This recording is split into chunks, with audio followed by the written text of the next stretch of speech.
Hi everyone. Good morning to everyone. Yes, I'm happy to be here to talk aptly about a really interesting topic on what we'll eat in 10 years. Just a quick look around the room. Everyone's had breakfast, or at least had a good bite to eat, because I've sort of noticed doing this quite a few times. It's always better, these topics are, at least this topic in particular goes better when people have actually had some food in their stomachs.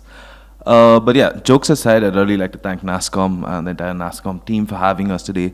It's super important for people working in this space to know that a body like NASSCOM recognizes the all-protein space, or what we will be eating in 10 years, as an important factor to consider. And it's honestly a pleasure to be here, and I'm very happy to talk to you about it. So to begin with, I'd like to just talk about the Good Food Institute India.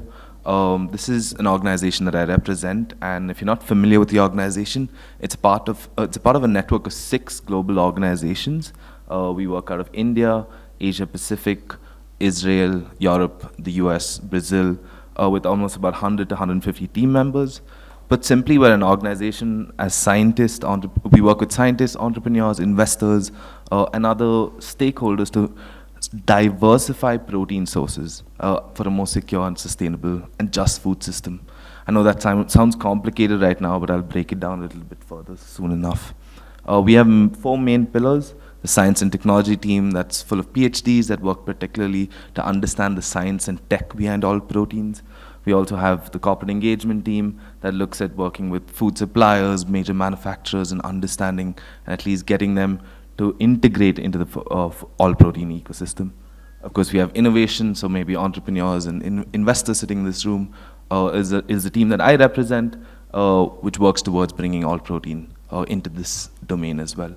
Lastly, we have the policy team, because no new nascent sector ever scales without good policy. So we do have a policy team that represents us. Just a very quick brief about me. I work as a senior innovation specialist at GFI India. I work closely with startups, investors, entrepreneurs, incubators, accelerators, and I'm actually from a food background. My dad owns a coffee plantation. If my name doesn't say it enough, I'm from a place close to Bangalore named Coorg, where I've been working with food systems for quite a bit. Okay, let's get to the fun parts now. What I'm going to take you through, and I understand that I have a quick 40 minutes, so I'm going to keep this short, brief, to the point, and really open up for questions at the end. But we're going to understand what is smart protein and how we define smart protein. We're also going to talk about what smart proteins' role in mitigating climate changes, and what really I'm passionate and here to talk to you about. I'm going to talk about the innovations and developments in this ecosystem, as well as some of the challenges in the smart protein ecosystem, and honestly how India is possibly the solution going forward. Okay, let's get started. So smart protein is a big term, and globally known as an alternative protein. So in India, we use it interchangeably, but if you go across the world and you hear all protein, it's the same thing as smart protein. It offers us sustainable alternatives to conventional animal products through plant-based, fermentation-derived, and cultivated eggs, meat, and dairy. The aim is to recreate and produce and sort of mimic the taste, smell, and feel of actual meat, or the animal counterparts in the case of eggs, milk, etc. So this category gives an opportunity to make informed choices for the consumers that have position implications for food security and public and planetary health. So the 3 modalities are as followed: plant-based, fermentation, and cultivated. And just to briefly go over plant-based, these are products that biomimic sort of eggs, meat, dairy, and sort of use plants as the building blocks, because as you can imagine, plants and meat almost have the same amount of minerals, lipids, vitamins, as well as nutrition within them. So actually there is innovation in terms of moving plant to actually taste like meat, feel like meat, and also smell like meat.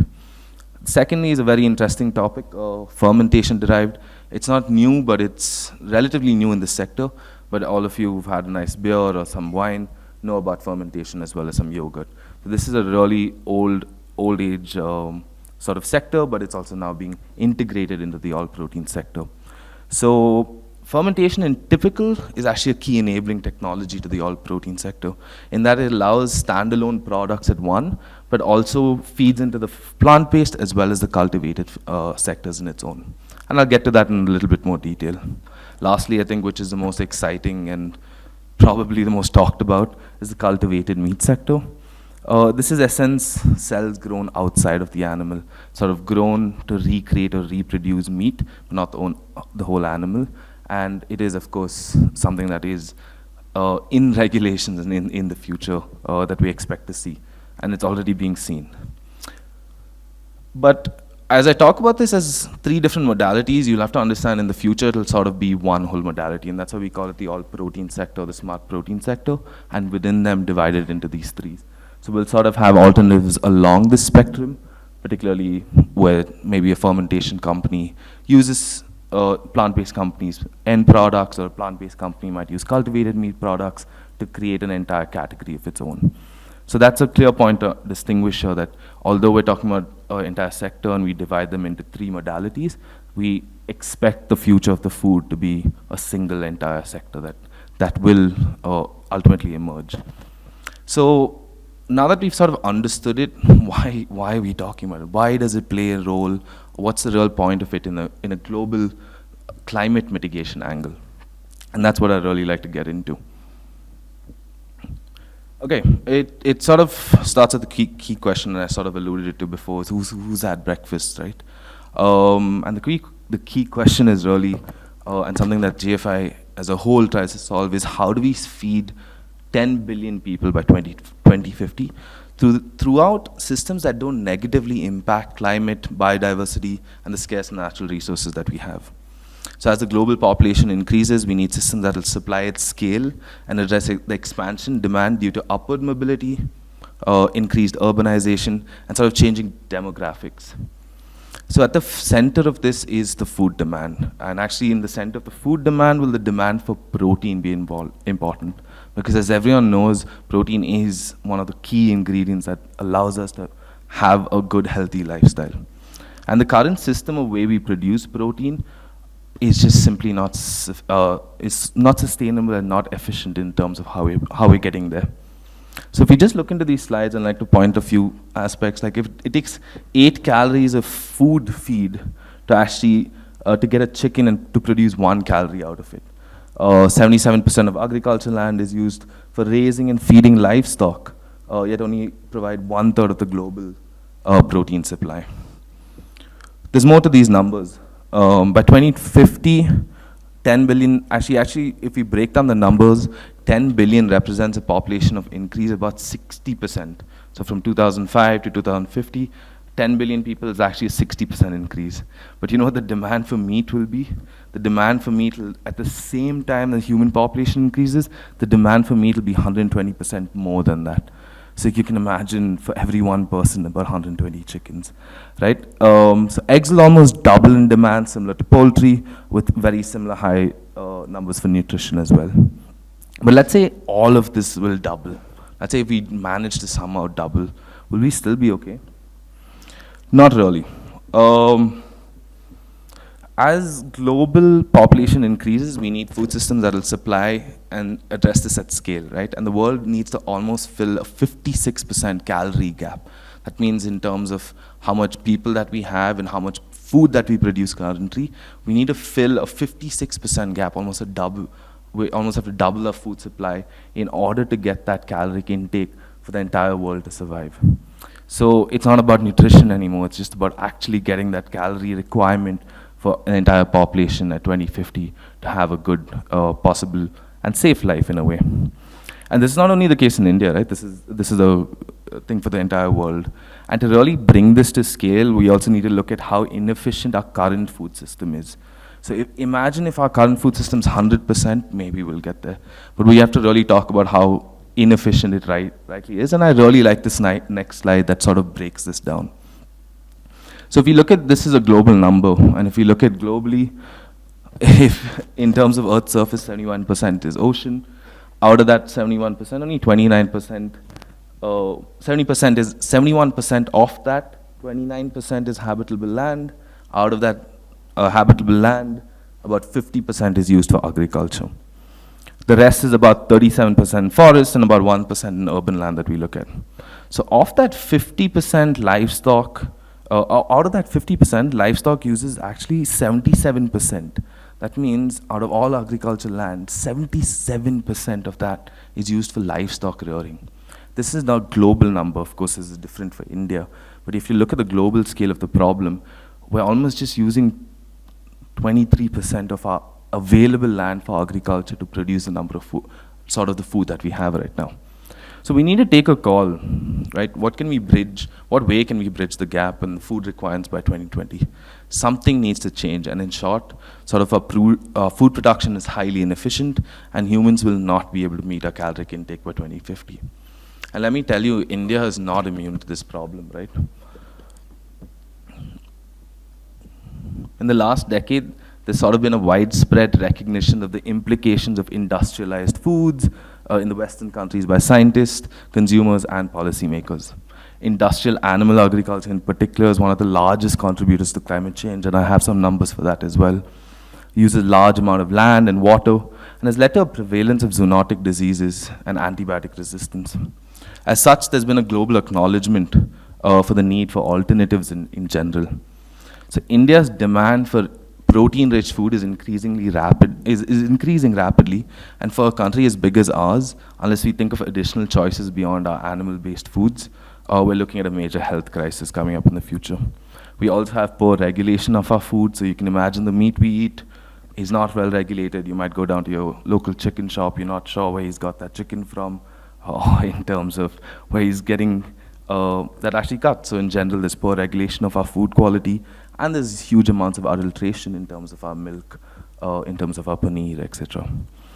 There's already a competition for land, so you can't imagine increasing our livestock to have more grazing land, to have possibly better quality chicken, or better quality beef, or better quality of mutton that we want to export. So there's simply no way for this livestock to actually be reared as well. But there is a huge potential for all proteins to solve this challenge, and that's what I'm going to sort of show you next.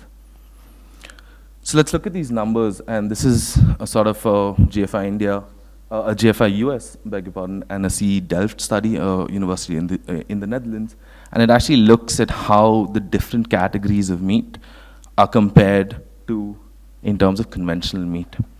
So conventional meats like chicken, pork, and beef are almost 23 times, 30 times, and 44 times larger in terms of land use than conventional plant-based meat. Cultivated meat outscores conventional meat like chicken in terms of land use, air pollution, and amount of greenhouse gas emissions. It outscores it in all aspects when we look at beef, and 4 out of 5 metrics when we look at pork. To conclude, sort of, if you look through this, there is a significant value of this, looking at smart protein, alt protein, as a mechanism and an avenue to actually mitigate climate change. And sorry, I don't want to stand here and sound all doom and gloom, and I've just been throwing numbers at you people and saying, we have a big problem. And it's true, we do have a big problem. But there is innovation, and there is development, and there is already change on its way. And that's really what I'd like to talk to you about next. I'm going to sort of, let me go back. I'm going to break these innovation developments again into these modalities, which is plant-based fermentation and cultivated, is because it's easier to compare, and also they have very different value chains in terms of actually producing end products. So although we talk about it as a sector, for this section in terms of innovation and developments, we're going to break it down into each modality, and starting off with plant-based. And just to go over plant-based again, this sort of biomimic meat, using plants as a building block. They almost look, taste, and cook like conventional meat. And sort of a little vote here, has anyone had plant-based meat before in this room? Yes? Okay, fantastic. That's good. I mean, usually it's no one raises the hand, but this is good news for me. But let's see what's happening in India.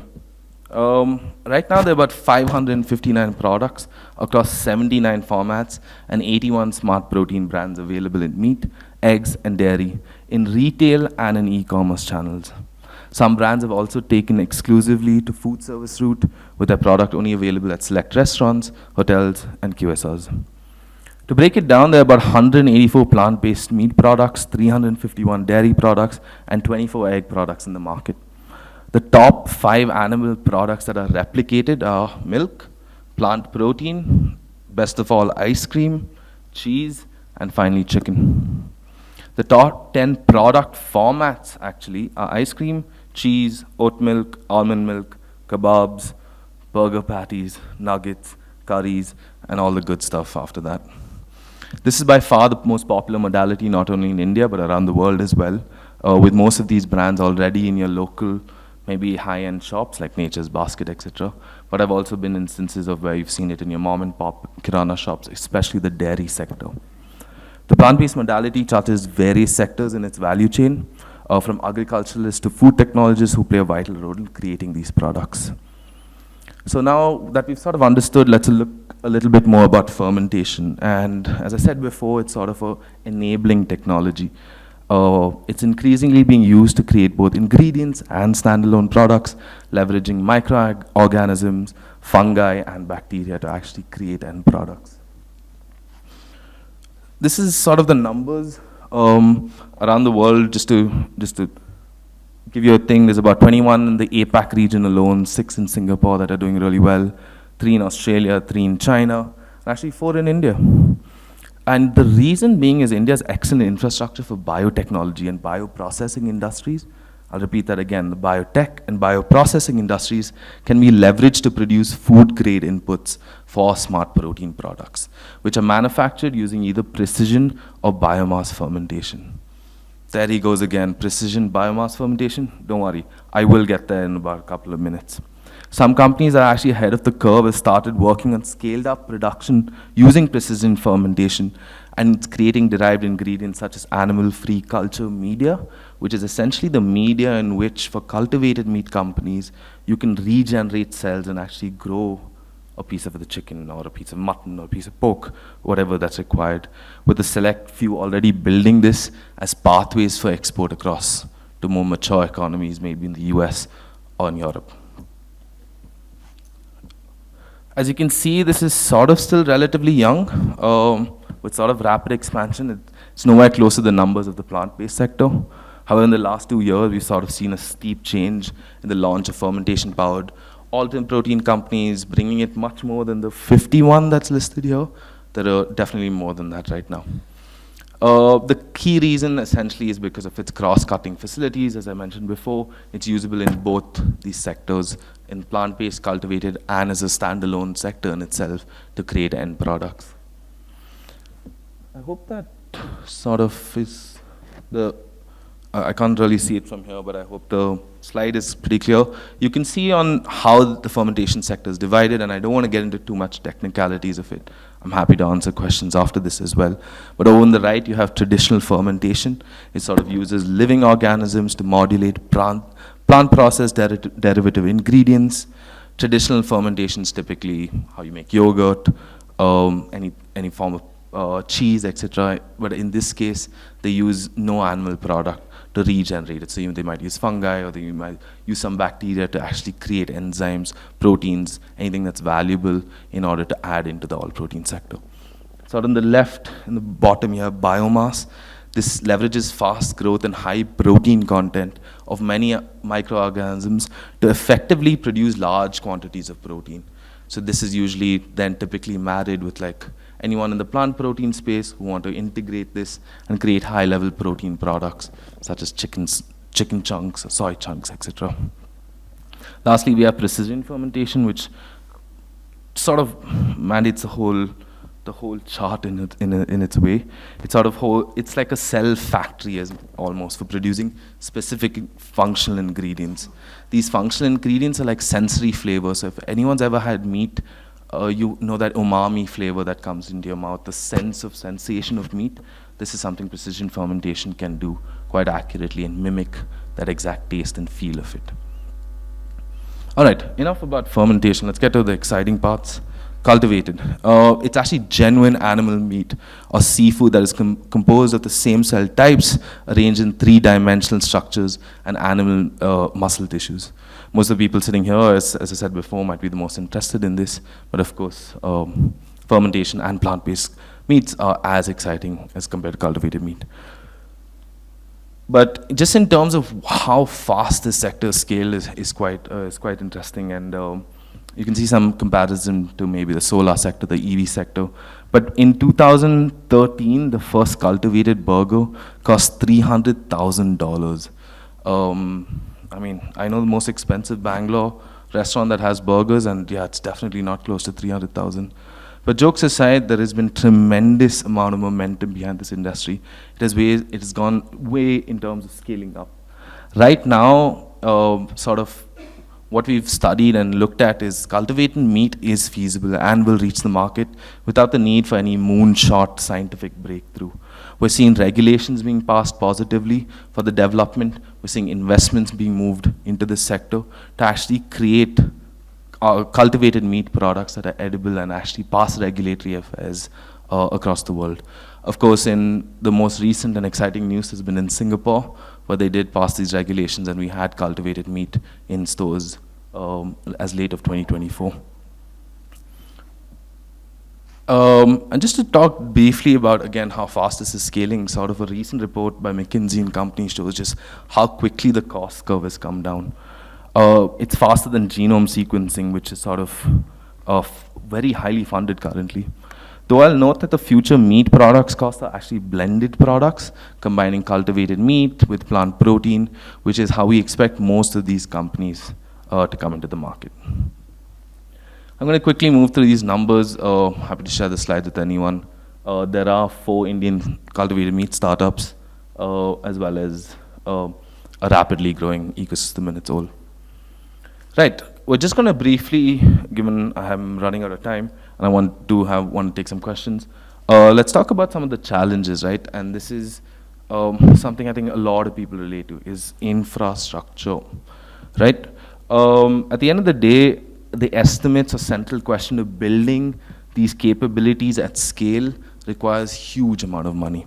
So for the plant protein in general, it's about 27 billion needs to be invested in capex alone to create extrusion facilities to get plant protein out in order to have or sort of feed at least 3% of our population in 2030. So there's currently lags in sort of where capital expenditures are allocated and new production facilities are coming. But in general, we have a huge infrastructure problem with plant-based proteins. Next, fermentation's no easier. This is again based on biomass, precision fermentation, traditional fermentation. Typically what some of the other companies is doing is a brownfield project where we retrofit with existing facilities, say a facility that's doing bioethanol, and repurpose this to either create fermentation capacity, to either create all protein products. But this of course loses efficiency. Lastly, we sort of have cultivated, again, a huge amount of capital needs. And at the end of the day, I also want to point out that these numbers might seem huge right now, but other sectors have done the same. The solar sector had huge numbers starting in 2005, and look where we are now. But we also have to understand what we're trying to do is we're trying to re-engineer the entire food system. So today morning, if you had an idli and a dosa and a little bit of potatoes, if you had a sausage last morning, you have to understand this is an entire 300 years built in terms of creating this food system where we get our accessibility to food so cheap and so readily. So in order to recreate this entire sector, it requires a lot of capital, patient capital, as well as infrastructure building and re-engineering in terms of what we do. And this again reiterates the point that there is underinvestment in the all protein because there's no understanding of why this is a climate problem. There's no understanding why food is a problem and the way we eat is a problem. And honestly, one of these sessions and speaking to everyone here, it's a real pleasure to increase the availability or at least understanding of why this is a climate problem as well as possibly increase investments in the future. Yeah, this is just in comparison what a global scale to India looks like, what the opportunity lies, right? And that's really where I do want to spend another 3-4 minutes if you can just bear with me on. Right, why India?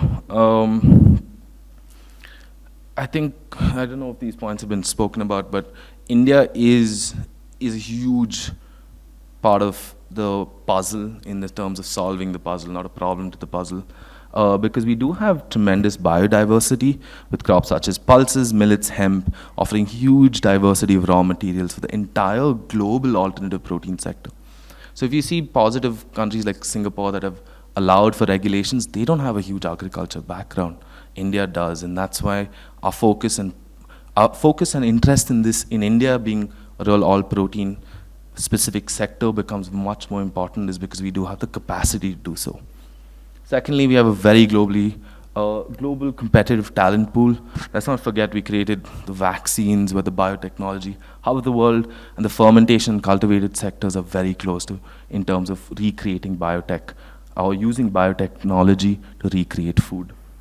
Lastly, we have a major industrial opportunity as well, and just because there's a growing demand for proteins in India, it creates an opportunity for entrepreneurs, investors, and other stakeholders in this ecosystem to look at India as a major factor in the all-protein ecosystem.